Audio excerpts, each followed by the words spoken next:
नमस्कार Odia news time को आपनको स्वागत। आज मुझे आसी आपणों देश विदेशर 10टी मुख्य खबर। आशा करुच्ची आपण मैंने भिडटी को शेष पर्यंत देखिए।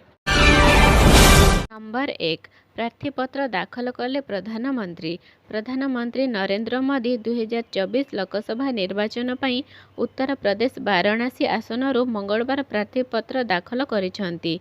मोदी तृतीय थर पर यह आसनरू निर्वाचन लड़ाकू जाउछंती। प्रार्थीपत्र दाखल समय मोदी सहित दलर राष्ट्रीय सभापति जेपी नड्डा, प्रतिरक्षा मंत्री राजनाथ सिंह, स्वराष्ट्र मंत्री अमित शाह, यूपी मुख्यमंत्री योगी आदित्यनाथ, महाराष्ट्र मुख्यमंत्री एकनाथ शिंदे, राष्ट्रीय लोकदल मुख्य जयंत चौधरी सहित प्रमुख नेता सामिल होइथिले। जून 1 रे सप्तम तथा चूड़ांत पर्यायर एठारे भोट ग्रहण हेबो। नंबर 2 बढ़ुची निर्वाचनी हिंसा। कटक आठगड़े निर्वाचनी हिंसा। बीजेपी एक रैली को नहीं मुहांमुही होइछंती बीजेपी और बीजेडी समर्थक। थाना आगरे अतिरिक्त एसपी को उपस्थिति ढेला माड़ अभियोग होइछि। एथिरे केही आहत होइनथिले मध्य 5 रु अधिक बाइक भांगी रुजी नष्ट हो जाइछि। आठगड़ 3 नंबर जोन अनंतपुर रे बीजेपी पक्षरु एक निर्वाचनी रैली करा जाउथिला। एही समय रे बीजेपी समर्थकों को आक्रमण करा जाइतिबा अभियोग होइछि। अभियुक्तों विरुद्ध रे कार्यानुष्ठान दाबी रे थाना घेराव करथिले बीजेपी कर्मी। पुलिस को प्रतिश्रुति पर धारणारू हटिथिले बीजेपी समर्थक। नंबर 3 87 प्रार्थी नाम अपराध मामला। द्वितीय पर्यायर ओडिशा 6टी लोकसभा एवं यह अंतर्गत 35टी विधानसभा आसन में मे 20 रे मतदान अनुष्ठित हेबो। उक्त पर्याय पर 265 विधायक प्रार्थी निर्वाचन लढ़ुवा बेले सेमानंक मध्यरु 87 प्रार्थी नाम रही अपराध मामला, जहाँकि 33%। अपराधी मामलारू थिबा प्रार्थीଙ୍କ मध्यरु 70 प्रार्थीଙ୍କ नाम रही संगीन मामला। एभली रिपोर्ट एडीआर तरफरु प्रकाश करा जाइछि।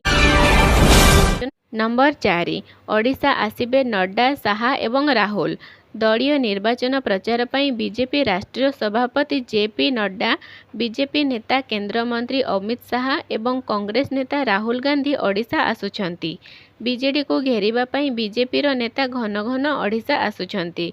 राजधानी रे 10 रु ऊर्ध्व नेतृवृंद निर्वाचन परिचालना करुथबा बेले जिला स्तर रे मध्य एकाधिक नेता निर्वाचन दायित्व तुलाउछंती।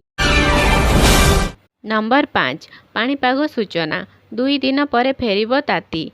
सप्ताहे हेला कालबैशाखी जनित वर्षा पवन जोगु अनेक स्थान रे सर्वाधिक तापमात्रा ह्रास पाइछि।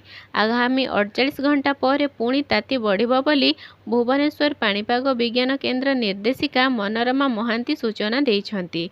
से कहिसंती जे 48 घंटा पर्यंत सर्वाधिक तापमात्रा रे विशेष परिवर्तन हेबा असंभव। परवर्ती समय रे तापमात्रा 2 रु 4 डिग्री पर्यंत बढ़ी पारे।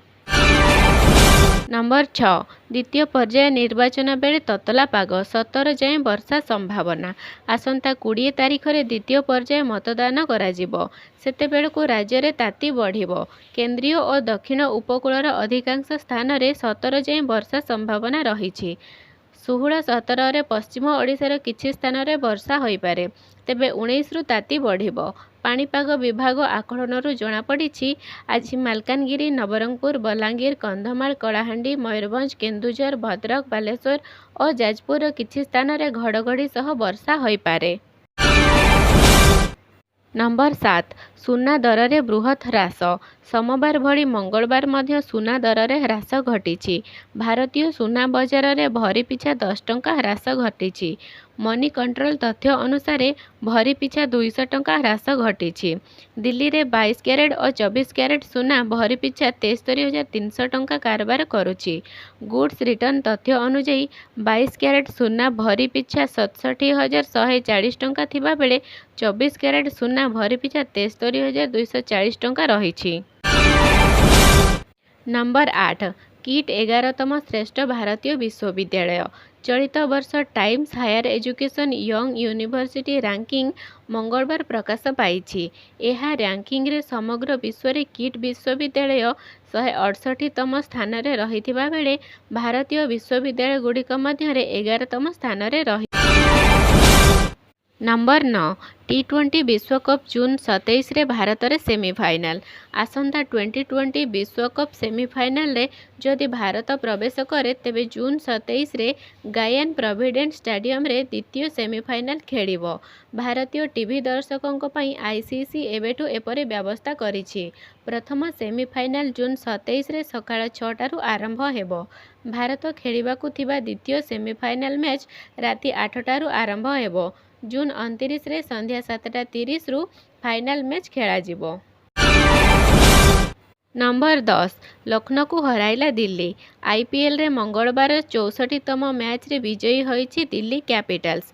उभय बैटिंग और बॉलिंग रे प्राधान्य विस्तार करी लखनऊ को 19 रन रे दिल्ली परास्त करिछि। प्रथम बैटिंग रे दिल्ली 4 विकेट रे 208 रन करिथिला।